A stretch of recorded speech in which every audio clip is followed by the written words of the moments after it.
È già tornato in libertà lo spacciatore pregiudicato 41enne di origini nigeriane che lunedì, per sfuggire all'arresto, ha fratturato il polso ad un agente di polizia locale.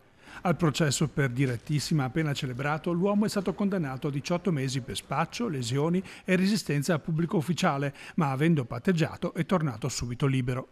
Una situazione paradossale che vede ancora una volta vedere aggredito e ferito un agente di polizia locale che, tentando di immobilizzare il malvivente, ha subito una frattura articolare con una prognosi di 20 giorni. L'ennesima aggressione agli uomini di via Soccorso-Soccorsetto che da oltre un anno subiscono sempre più spesso aggressioni fisiche. Il sindacato di categoria insorge e torna a chiedere l'equipaggiamento idoneo per gli agenti quando svolgono servizi di polizia giudiziaria al pari delle altre forze dell'ordine. Questa vicenda dimostra per l'ennesima volta che gli operatori vengono mandati in strada senza strumenti adeguati e senza garanzie di sicurezza. Chiediamo subito che vengano dotati di bastoni distanziatori, di taser e di auto possibilmente funzionanti con cella di sicurezza. Questi strumenti non sono optional, sono necessità.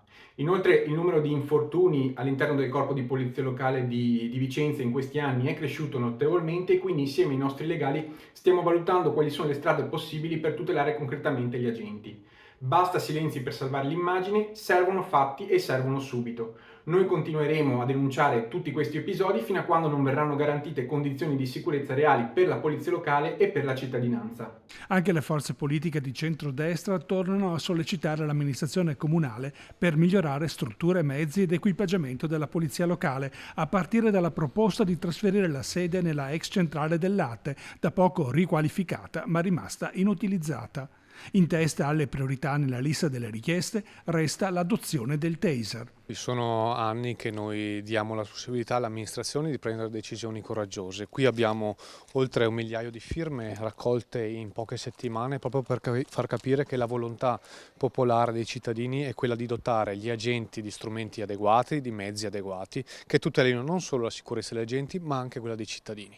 La nostra solidarietà piena va all'agente di polizia locale di Vicenza ferito e quindi che si è rotto il polso durante l'aggressione da parte di uno spacciatore nigeriano.